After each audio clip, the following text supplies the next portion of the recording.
చెప్తే నాకు ఆయనకి ఉన్న బంధం ఏం కావాలి, అది మంచిది కాదు, మీ ఏదో ఫ్యామిలీ తగులుంటుంది చెప్పాడు. అందులో సబ్జెక్ట్ తనకు బాధ కలిగించింది ఏమిటంటే 10 లక్షలు కట్టినాం మాట్లాడుకొని 10 రూపాయలు కూడా ఇవ్వలేదు, ఏదో డొక్కు కారు ఒకటి పంపాడని బూతులు తిట్టాడు. అంటే సబ్జెక్ట్ ఏంటంటే కట్నం ఇస్తానని ఇవ్వలేదు అనే సబ్జెక్ట్ అని అనుకోవాలి, అదే కోపం అని అనుకోవాలి. మనం పిచ్చి బూతులని తిట్టాడు. ఇదంతా మీ ఫ్యామిలీకి సంబంధించింది, రాజకీయాలకు సంబంధించిగా మీరు చూసుకోండి అని చెప్పాం. చెప్పినా కూడా అతను ఏంటంటే అతని మీద ఉన్న ఆ కక్ష, ఆ దుర్ధ ఆ విధంగా వ్యక్తపరిచాడు. వ్యక్తపరిస్తే మంచిదినైనా ఇది వేరే దారి తీస్తుంది, ఇలాంటి విషయాలు నాకు అనవసరం, అది మీరు చూసుకోండి. పార్టీలో చేరటం అనేది సరే ఇప్పుడు ఆయన ప్రెసిడెంట్ చేశాను కదా, అయినా నువ్వు చూసుకోరాదా, సరే ఈవెన్ అదర్వైజ్ సరే మేము మాట్లాడుకుంటాం లేపు అని చెప్తే వెళ్ళేటప్పుడు ఇల్లు బాగా కట్టుకున్నావు అన్నాడు. లీడర్గా కట్టుకున్న ఇల్లు కూడా నీకు ఏడుకోవాలి అనిపోయింది. సరే అంటే పోతూ నేను తాతా బిర్లా అంత అయి మళ్ళీ నీ దగ్గరికి వస్తానని చెప్పాడు.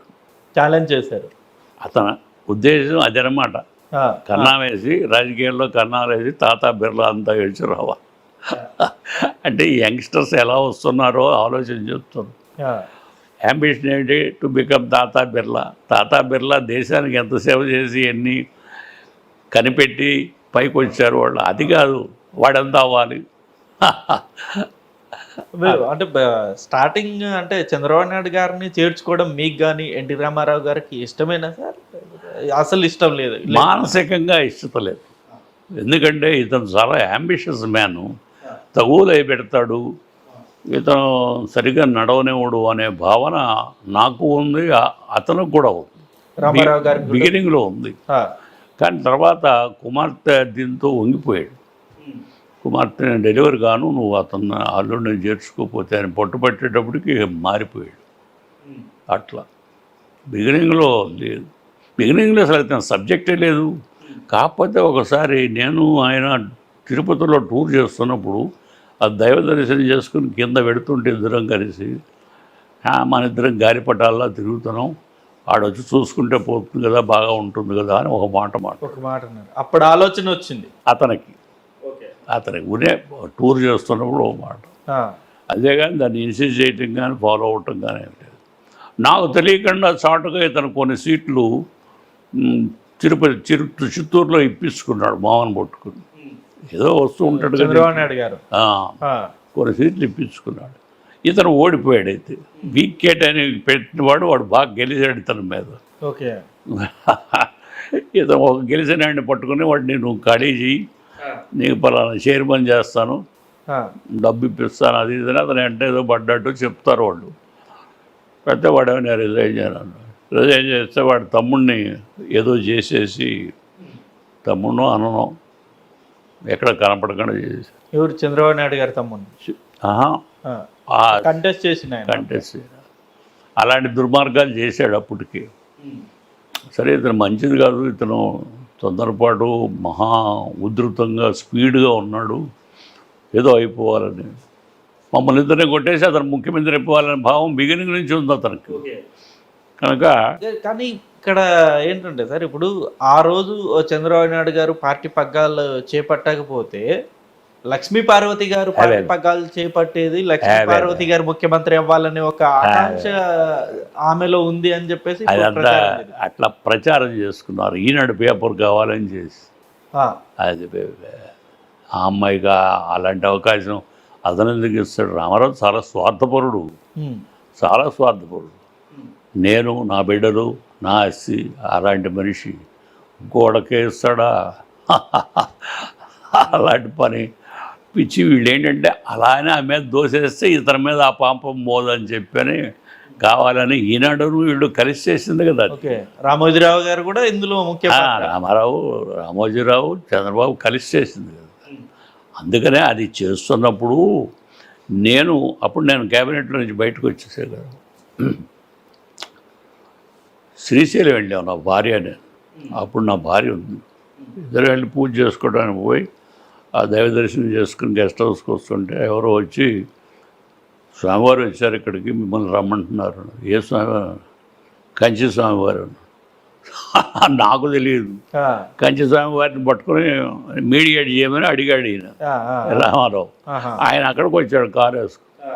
వస్తే నేను గెస్ట్ హౌస్లో పోయి సరే కడుక్కుని నా వైపుని ఒకసారి ఇక్కడ ఉండండి, నేను ఆయన ఏదో పిలిచాడు మాట్లాడొస్తాడు. ఆయన ఏంటి చెప్పింది నాకు, నువ్వు రామారావు కలిసిపోండి, ఇది అది అడ్మినిస్ట్రేషన్ బాగుంటుంది, రాష్ట్రం బాగుంటుంది, మీరు కలిసిపోండి, ఇవాళ నుంచి 15 రోజుల్లో రామోజీని చంపించేస్తా అన్నాడు. ఓకే, ఎవరు? రామారావు గారు చంపించేస్తా అన్నాడు. మీ ఇది అన్యాయం చేసింది మీ ఇద్దరు తగురు పెట్టింది, ఇదంతా చేసింది రామోజీరావు కదా, కనుక రామోజీ లేకుండా చేస్తానంటున్నాడు. నువ్వు ఒప్పుకోరాదా అని నా దగ్గర చేతులు పట్టుకుని ఒకటే గోల. స్వామి మీరేనా ఈ మాటలు చెప్పేది? నా కోసం ఇంకో మనిషిని చంపటం ఎందుకు? నాకు అవసరం లేదు అలాంటిది. నేను పదవుల కోసం పెట్టలే ఈ పార్టీని, ఏదో చేద్దామని పెట్టాను, ఇది ఈ విధంగా అడ్డం తిరిగింది. పోనేది అయిపోయింది, భగవంతుడి నిర్ణయం. అంతేగాని ఇలాంటి తప్పుడు పనులు అవసరం లేదు నాకు. నేను మళ్ళీ సమాజం ఈ రోజున రాష్ట్రం అంతగా ఆయన పక్కనే నా పక్కనే 2 పక్కలు విడిపోని. ఈ మధ్య సంజీవ్ రెడ్డి గారిని కలిశాను. కలిస్తే మీ ఇద్దరికే జనం ఉన్నారా, నీ పక్కన ఒక జనం ఆ పక్కన ఒక పక్కన ఉన్నారు ఇప్పుడు అని చెప్పాడు. సంజీవ్ రెడ్డి గారు ప్రెసిడెంట్ చేసిన.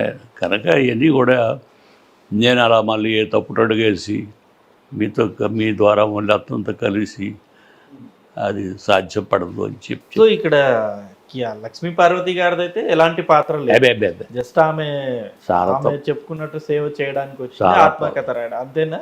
అతనికి కాళ్ళు చేయి పడిపోతే కనీసం వాష్ చేసుకోవడానికి కూడా బ్యాక్ని చేయలేదు కదా, ఆమె చేసింది, సేవ చేసింది. కనుక అలాంటి వారసులు ఏమయ్యారు సార్ అప్పటికి? ఎందుకు దూరం అయిపోయారు? కేవలం లక్ష్మీ పార్వతి గారి వల్ల ఈ కొడుకులు కావచ్చు దూరం అయ్యారా? అసలే వాళ్ళు ఫ్యామిలీ ఎప్పుడు కూడా కలిసి ఉన్నారు.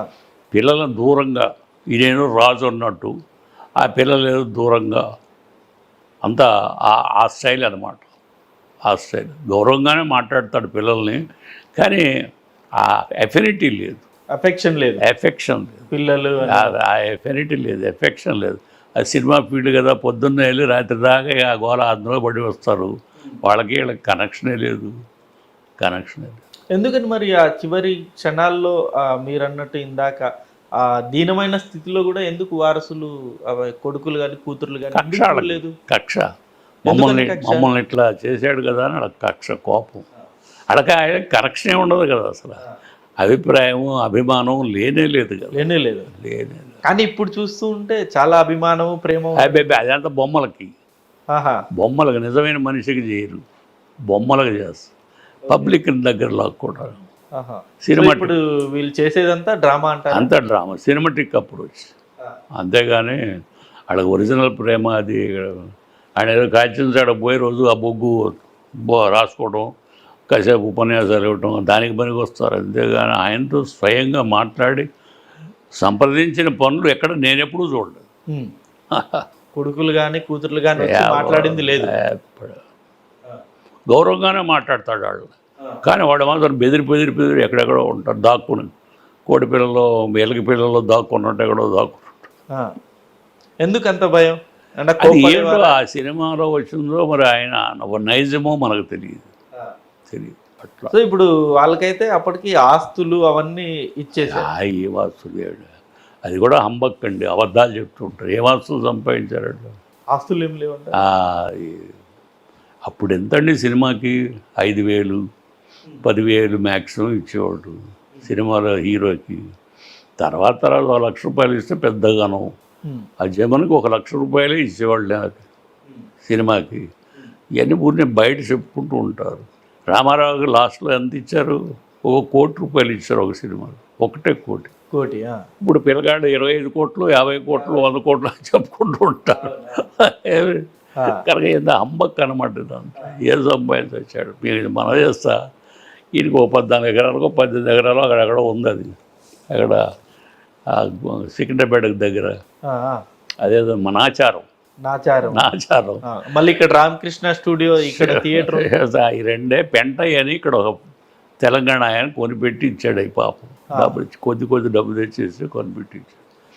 అది గవర్నమెంట్ లాక్కుంటున్నారు బ్రదర్, ఏం చేయాలని నన్ను అడిగాడు.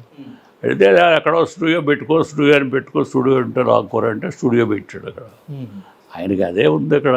ఇంతకుముందు ఏం జరిగిందంటే రామారావు గారు తండ్రి గారు బతికున్నప్పుడు 300-400 ఎకరాలు చీప్గా ఎక్కడో కొనుక్కున్నాడు. కొనుక్కుంటే అది చీపినెస్ అయినాక నా డబ్బు మీ డబ్బు మీకు ఇచ్చేస్తాను, నా పొలం ఇవ్వమని చెప్పి అని అడిగాడు. అమ్మేశాడు. అది ఆయన వాళ్ళ నాన్నగారు అక్కడ చచ్చిపోయాడని అమ్మేశాడు. అది చీపినెస్ అయినాక నాకేమన్నా డబ్బు ఇస్తారు మరి, కాళ్ళు ఎరగొడతాం, ఇక్కడికి వచ్చాను. అది కుదిరేది. ఆయనకి ఎక్కడున్నాయి అసలు. పార్టీ పెట్టినాక నేను ఒకరోజు కృష్ణా జిల్లా కమ్మాయిన ఒక 10 ఎకరాలు నా గండిపేటలో ఉంది, పార్టీకి రాస్తాను అని వచ్చాడు. అదే పిచ్చాడు, పొలం రాయటం ఏంటి పార్టీకి, ఏదైనా డబ్బేదని ఇవ్వు, నీకు అంత అభిమానం ఉంటే డబ్బేదని ఇవ్వయాను. డబ్బుగా లేదండి, పొలం ఉంది, 10 ఎకరాలు ఇస్తాను. సరే కాసేపు కూర్చున్నాడు. ఆ దగ్గర కాగితాలు తీసి నాకు ఇచ్చాడు. నేను చూడండి ఆ కాగితాలు అయ్యింది. రామారావు ఇప్పుడు ప్రెసిడెంట్ చేశాం కదా, అతను కూడా చూసి వెళ్ళు అన్నాను. తర్వాత మాట్లాడుతాం. అక్కడ పోయాడు.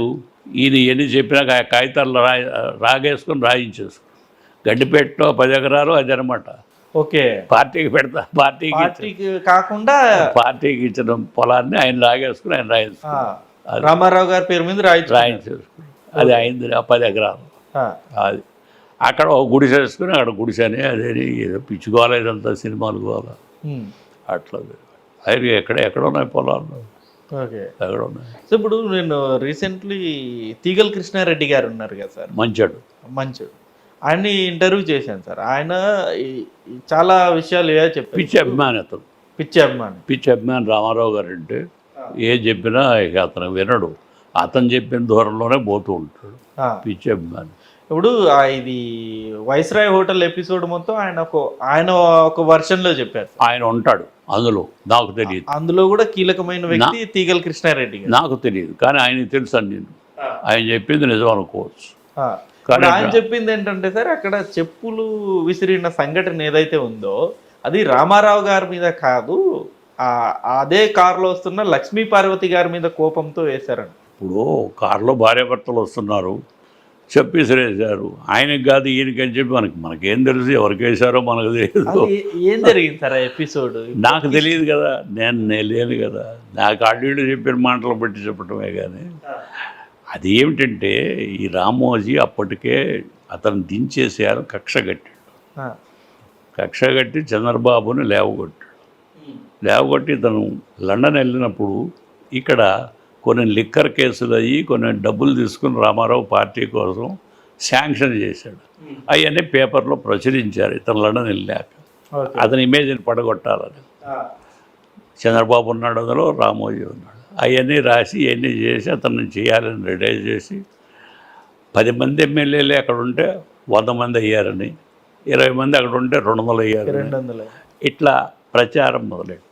వీళ్ళు శ్రీకాకుళం ప్రచారానికి వెళ్ళి తిరిగి వచ్చేటప్పుడు కల్లా రెడీ చేసేప్పుడు కూడా ఎమ్మెల్యే ఎంపీగా ఉండేవాడికి వాడు కొడుకోడు ఎంపీగా ఉండేవాడు, రాజ్యసభ మెంబర్. వాడికి ఆ హోటల్ ఏదో, ఆ హోటల్లో రూములన్నీ పెట్టారు. పెడితే వీళ్ళు ఏం చేశారు, వెంకటేశ్వరరావు గారు ఈయన తోడల్లుడు కదా, ఆయన ఇంటికి వెంకయ్య నాయుడు, బాలయ్య, అప్పుడు బతుకున్న